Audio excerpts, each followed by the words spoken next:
Hello everybody. Today we're talking about point estimates and confidence intervals approximating the population proportion given sample data. We are at the very last section of Unit 2 and about ready to prepare for and take the celebration of knowledge. Let's just recap where we've been. We started this unit by talking about basic probability, and then we exercised that knowledge by talking about two basic rules and contingency tables. All that was very helpful in helping to understand what probability is and how it can be used. Then from there we started Chapter 4, which was all about random variables, particularly discrete random variables. So we introduced what a random variable was, and we looked at two examples of discrete random variables, the binomial distribution and the Poisson distribution, or the binomial random variable and Poisson random variable. Then we looked at continuous random variables, and we saw that there was the uniform and normal distributions. Random variable and distribution is the same concept. After we gained some familiarity with that, we looked at the central limit theorem, which said if I have a bunch of samples and I take the mean of each one of those, I'm going to have a bunch of sample means. How are those distributed? The central limit theorem told me those are normally distributed. And the same is true for population proportions, because you can consider those as means as well.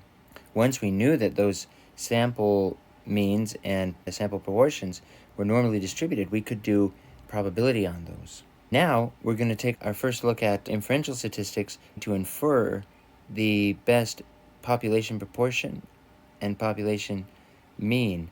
And we're going to do that using point estimates and confidence intervals. Okay, let's get started. The goal is to define confidence level and then also talk about a critical value. Both of those are very necessary in determining a confidence interval. And then we look at point and interval estimates, how to compute those, how to find those. We talk about margin of error. And then the last thing we do is talk about what sample size you need in order to obtain a specific margin of error. So if you want it to be accurate, how big does your sample need to be? And this is inferential statistics. Given a sample statistic, what can we infer about the population parameter? So here's an example. You have 210 SVU students, and you want to know what proportion of them are Scorpios. Maybe you're into astrology. And so 20% of your sample is, what does that tell you about the actual population of SVU students? And as it turns out, that gives us a range around 20%, wherein we can be confident that the true proportion of Scorpios at SVU is within that range. You have a sample of 50 widgets. The sample mean weight was 454 grams. What's the true average rate of all the widgets that are coming out of that machine? Because if that true average weight is too much above tolerance, we need to stop the assembly line process. We need to recalibrate the machine, which is a big deal. So we've got to be confident that true mean is outside of the tolerance range. Okay, and so here's the two ways we're going to be inferring about our population. We're going to be looking at point estimates and the confidence intervals. A point estimate is the best single point to estimate the population parameter. No other single point will be as good as that point estimate. What is a confidence interval? It is an interval for which we can say with some degree of confidence, like 90%, 95%, 99%, the population parameter is within that interval. Different population parameters have different distributions and are fairly different animals. And so what we're going to be talking about today is finding point and interval estimates for population proportion, population means, in which you have a known population standard deviation, and then the population means in which you do not have a known population standard deviation, which is the much more common case. Now this one requires a new probability distribution called the t-distribution, which we will talk about. And then after that we talk about finding adequate sample sizes, which is really, really good stuff. Okay, let's start by talking about point estimates. The point estimate of the population parameter is the sample statistic itself. So in this case, with these population parameters, the best single point estimate for the population proportion is p hat, your sample proportion. The best single point estimate of the population mean is the sample mean. And that's true whether you know sigma or not. It's just a sample mean. That's the point estimate. If you're allowed a single point to estimate these parameters, these are the ones you use. That is it for point estimate. Now let's talk about confidence intervals. In order to do that, we need to talk about confidence level. Confidence level is a way of quantifying the accuracy of the inference. For example, you could be 90% confident, 95% confident, 97% confident, 82% confident. A useful way to think about that confidence level is in terms of alpha. Alpha is associated with the confidence level. The confidence level is going to equal 1 minus alpha. Now, I'm missing a 100 here. Please write that in. It should be 1 minus alpha times 100%. The default confidence level is 95%. The alpha associated with 95%. It's going to be 1 minus alpha needs to equal 0.95. And so if I solve for alpha, I get alpha equals 0.05. Okay, confidence intervals, critical values. A critical value is a z value on the standard normal distribution with mean 0 and standard deviation 1. It has an area of alpha to the right. Whatever you put in that subscript, that's the area you have to the right. If you have alpha in that subscript of z, then the area to the right needs to be alpha. If you have alpha over 2 in the subscript of z, then the area to the right needs to be alpha over 2. Now, because of symmetry, if you put a negative sign in front of it, you get this value and the area is the same. This area will also be alpha over 2. The total blue area is alpha. This alpha z alpha over 2 is what we're using today. To find z, the area to the right needs to be whatever that subscript is. Let's fill in this table. So let's add a whole nother column here and make this the alphas. So 0.9 equals 1 minus alpha. I solve for alpha, I get alpha equals 0.1. So this is going to be 0.1. This one we already did, 0.05. And this one, as you may be able to guess, is 0.01. We are finding the z value, or we need to use norm.inv and put in the area, which is 1 minus alpha. Let's do that in Excel. I'm going to start with my column here. This is my alphas. This is my z alpha. And this will be my z alpha over 2. My alphas were 0.1, 0.05, 0.01. And now my z's are going to equal norm inv 1 minus alpha. Mean 0, standard deviation 1. Enter. Drag that down. There's my z alphas. Those are the z values, or the z scores, that have an area of alpha to the right. We're interested in z alpha over 2. Let's compute those. This is going to equal norm inv. Probability is going to be 1 minus alpha. I'm going to divide by 2. Now, I don't need any parentheses here because Excel knows to divide first and then subtract. Mean is 0. Standard deviation is 1. Enter. Drag it down. There's my table. Now, instead of copying all of this to Notability, I'm just going to take a screenshot here. I'm going to adjust it. Great. I'm going to share it. Copy so that's on my clipboard. I'm going to click Done. Okay, I'm just going to throw that right there. Okay, that works for me. Hopefully that works for you. And there are our common confidence levels and z alphas and z alphas over 2. Let's talk about the derivation of these confidence intervals. Because of the central limit theorem, the population proportion, we're just going to focus on population proportion for now. The population proportion was normally distributed with the mean equal to the population mean and standard deviation equal to this population standard deviation divided by n, which is square root PQ over n. We do not know P or Q, so we're going to estimate that.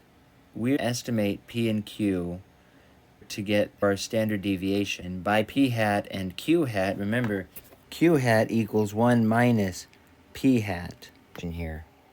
Because it's normally distributed, the z-scores would be the statistic minus the mean over the standard deviation. This is distributed normally with mean 0 and standard deviation 1. This is my z-score. The probability of being within these cutoffs is 1 minus alpha, because outside of these cutoffs is an area of alpha. Subtract that from 1, we get 1 minus alpha. What I do then is I'm just going to manipulate this now. I'm going to multiply both sides of my equation by my estimated standard deviation, do more algebra, and get that the p, not the p hat, because we know p hat, but the p, the population parameter, is going to be in between these cutoffs with a probability of 1 minus alpha. That is going to form my confidence interval. So, for each sample population I take, we have a 1 minus alpha times 100% chance. The true proportion is between these values. This is our confidence interval. E is called the margin of error because notice my confidence interval can just be written like this. It's my point estimate plus or minus my margin of error. The margin of error is very important. This margin of error, E, is also referred to as the error bound on population proportion. Let's take an example. Find the 90% confidence interval for the population proportion of Trump voters in Pennsylvania, given a sample of 857 respondents and a sample proportion of 0.47. Okay, this references that October 10th poll that was a New York Times Siena College poll. We want to know the true proportion of Trump voters in the state of Pennsylvania with 90% confidence, given a sample size of that and a sample proportion of 0.47. Okay, so let's take what we know. We've got 90% confidence. That means alpha is 0.1. I know n is going to equal 857, which was the actual number of respondents in that poll. And p hat, the sample proportion, is equal to 0.47. Okay, so I need q hat. That's p hat minus 1. And then z alpha over 2. And that is going to equal, I'm going to scroll back up to here, z alpha over 2, 1.645. Let's go with rounding it there. 1.645. Do I have everything? Yes, I do. All right, so my margin of error is my z-score times the square root of p hat q hat over n. And that is going to equal 1.645 times square root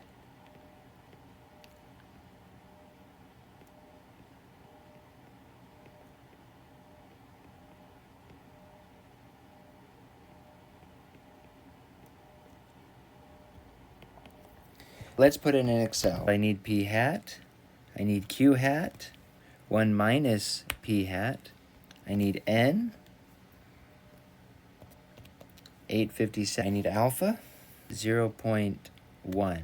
Now I need z alpha over 2. That's going to equal norm.inv 1 minus alpha over 2. Mean is 0 and 1. Always normal distribution, critical value. Press enter. It matches what I had before. Splendid. Now I think I'm ready to find my E.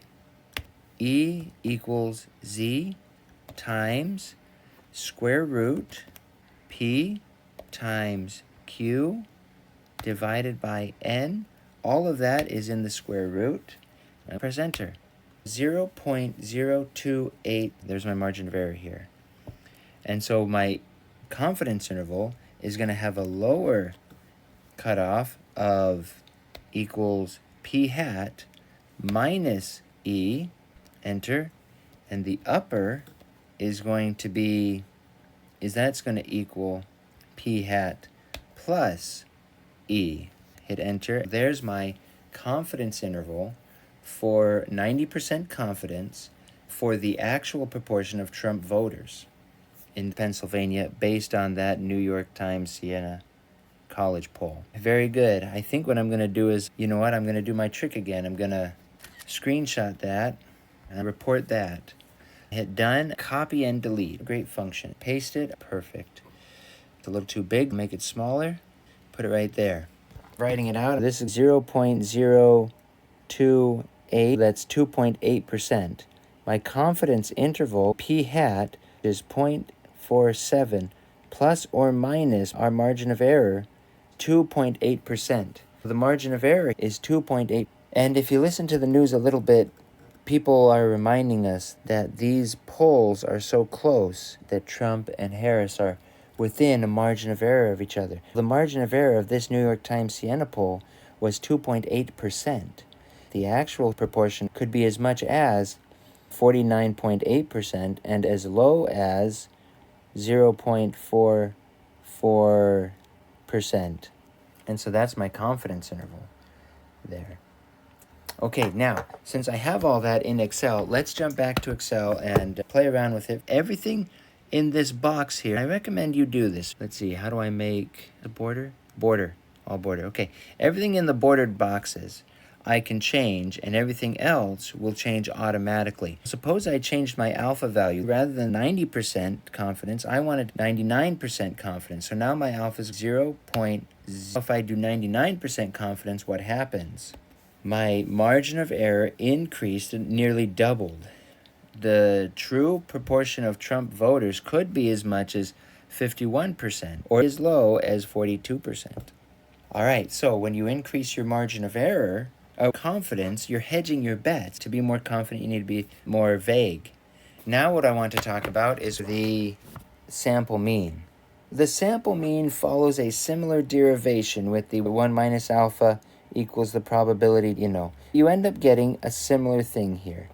This is when we have a known standard deviation. It's not very common, but if you know it, it's easier. For each sample mean, x bar, we have a 1 minus alpha % chance that the true population proportion is within this interval. The margin of error is a little bit different from before, but it's basically the same thing. You have critical value, which uses alpha, and then you times it by your approximation of the standard deviation. That gives you the deviation between your mean and your sample statistic. And they're almost always in this form, critical value times the approximation of the standard deviation. That's the margin of error. And that makes our confidence interval, sometimes known as the error bound of the population mean. Okay, now let's take an example of this.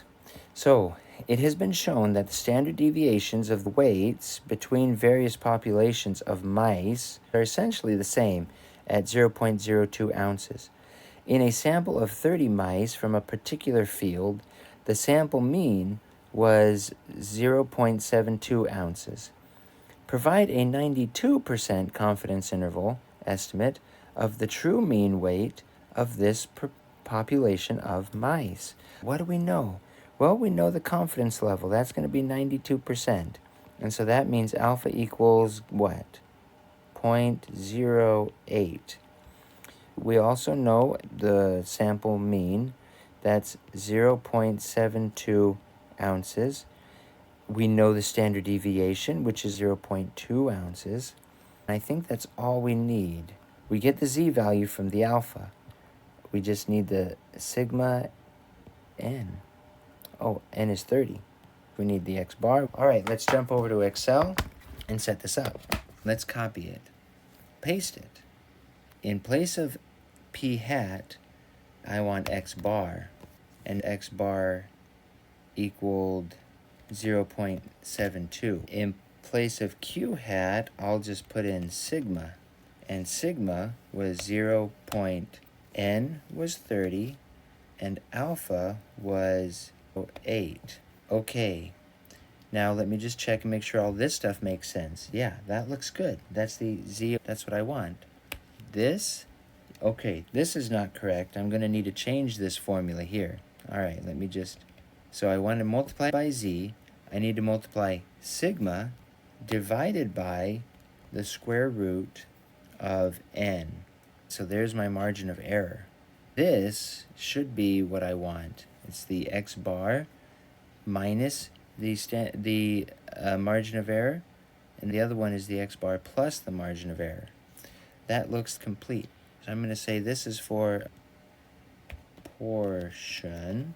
This one here is for mean given sigma. That's what we have. I'm going to screenshot it. There we go. Size it down. Writing it out, E equals z alpha over 2 times sigma, my known standard deviation, divided by n, which equals, in this case, 7.10 or 1 times my sigma, 0.02, over square root of 30. And that equals 0.006. My confidence interval is x bar plus or minus e, which is 0.72 plus or minus 0.0064. That's going to give us 0.7136 and 0.277 ounces. Now really we should just round one more than the data. And the data we have is always to 2 decimal places, so let's go to 3 decimal places. So that's going to be 0.4 for the lower and 726 for the upper. There's my confidence interval. Okay, let's go to confidence intervals of the population mean with unknown standard deviations.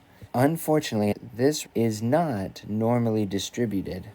This random variable here, where you have your x bar and s, the sample standard deviation, should also be capital because it's a random variable as well.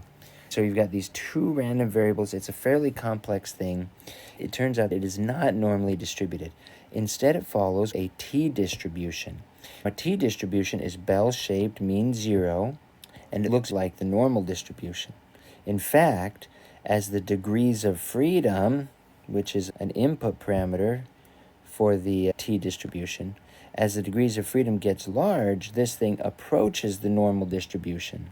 The thing about the t-distribution is that its tails are a little taller than the normal distribution. And so what that means is the peak is lower, so more spread out.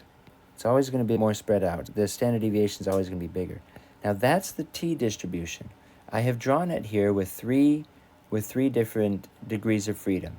The blue one is 2 degrees of freedom, much fatter, much more spread out. And then as the degrees of freedoms get higher and higher, like this green one, which is 15 degrees of freedom, it's pretty close to the normal curve, which is red. The top one, sorry I did not make these dashed and dotted for people who have trouble seeing colors.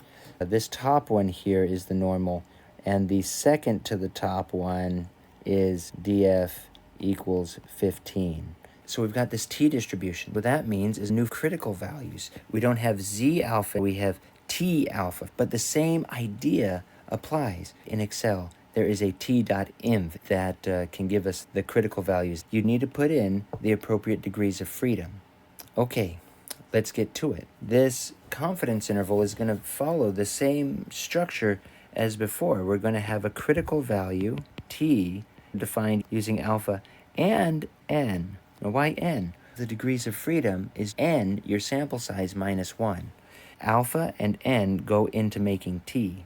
We put in the sample, so this is the sample standard deviation, and we divide that by square root of n, and this is called the margin of error for means. The confidence interval equals that. Let's take an example. Use the body temperature data from day 15 class activity to create 4 confidence intervals for the population mean of body temperature at the 95% confidence level. All right. Okay, so what do we need? Well, we need the confidence level. That's 95%. So what is that? That's alpha equals 0.05. We don't have the population. We need that from the data. And we don't have x bar. We need that from the data. But if we did have x bar and s, the standard deviation, then we would do E equals T alpha over 2 times S over square root n. Add x bar to that. Let's grab that Excel file. I'm going to modules, day 15, data, share to Excel. Here's my data. Now I'm going to start cooking up my confidence interval. One thing I need is x bar. That's going to equal the average. Now I need my data. Average this down to there. Enter. 98.1 looks good. If it had included the empty spaces as zeros, I would have known it would not be 98.1. So then we need n. This equals count. Go down here to there. 38. Very good. So there's my n. Now I need s, and that's equal stdev sample. I'm going to grab this. Okay, there's my standard deviation. What else do I need? That's going to be 0.05. I think that is all I need. Now I'm going to start computing t alpha over 2 is t dot inv times probability 1 minus alpha over 2 degrees of freedom n minus 1. Enter. There's my t alpha. Now I'm ready to do E. What is E going to equal? E is going to equal T times S divided by square root of n. Not n minus 1, just square root of n. Enter. There's my margin of error. My lower is x bar minus my margin of error. Enter. This is my upper, x bar plus my margin of error. Enter. Very good. There's my confidence interval surrounding the temperature. That's my 95% confidence interval of the true average temperature. Notice this interval does not even include 98.6. Very interesting. Now, it wanted me to do this for 4 data sets. Here's what we're going to do. We're just going to grab all of that and fill this way. 1, 2, 3, 4. Enter. Now let's take a look. This x bar is the average of the second data set. Enter. For which there were 93. Does that seem right? Yeah, there was a lot. So that seems right. There's the standard deviation and my margin of error, which is a bit smaller. Okay, and so there's all my confidence intervals. So that's the great thing about Excel, being able to autofill. Great. Why don't I go ahead and screenshot this whole thing? Click there, grab that. There we go. Done. Copy and delete. Back to ability and paste that in. All right, great. There it is. All my confidence intervals. Let's interpret this. We must interpret confidence intervals correctly. There's a correct interpretation and many incorrect interpretations. For the confidence interval, for example, the population proportion, we are 95% confident that the interval from 0 to 0.405 to 0.455 actually does contain the true value of the population proportion P. A wrong way to say it is there's a 95% chance the true value of P will fall between that. We do not have the theoretical tools to make such a claim. That's not the right way to say it. Another wrong way is that 95% of sample proportions will fall between that and that. That's not true. The sample proportions have a distribution, but it's not given by the confidence interval. The best thing to say is we're 95% confident the true population proportion will fall within that interval. Another way to think about this is that if I were to repeat this procedure, I took my sample and I computed the confidence interval. And I did that. I took a random sample and I computed the confidence interval. 95% of the time, the true population proportion will be within that interval. And 5% of the time, it will not be in that interval. That's what it means. Now let's talk about sample size. Sample size is all a matter of taking your margin of error estimate and solving for n. How do you know p hat if you don't know your sample size? Well, if you don't have a p hat available, then for p hat times pq, you can just use 1/4, and that will be fine. If you have something from a previous study, then you can use that. For the mean population parameter, when sigma is known, use that known sigma. This does not depend on n, this only depends on alpha. This is given, and this is what you want. This is a typo. We should have a z here, z alpha. T depends on n, so that would be circular. Let's use z. It has a fatter tail. The t alpha over 2 is bigger than the z alpha over 2. So this is bigger and gives you a bigger n than you may need. At least it doesn't depend on what n is. You can use that. One thing you can do for sigma, which is unknown, is to start sampling, compute a sample standard deviation using that small n to inform how many samples you're going to need after that. Okay, so those are the formulas for finding the sample size. Let's take this example. I have a 3D printed die. I want to know the true probability of rolling a 1 accurate to 4 decimal places with 99% confidence. That falls into this category. I want a proportion, and my formula is going to be n is going to equal z squared alpha over 2, and that just depends on alpha. I'm at the 99% confidence interval, so alpha equals 0.01. I want it to be accurate to 4 decimal places. I need e to be right on that boundary, 001. Okay, great. So there's my e. I've got p hat q hat over e squared. Now I don't have any idea of what p hat or q hat ought to be, so I'm just going to use 1/4. When alpha equals 0.0, my z value is 2576. I'm going to take 2.576, square that, and I'm going to multiply it by 1/4 divided by 0.0001. And if I plug that in my calculator, it's 0.001 squared. N needs to equal 165,894,400. A very large number of dice rolls to get the true proportion of rolling ones accurate to 4 decimal places with 99% confidence. But it needs over 100 million rolls, so that's quite a lot.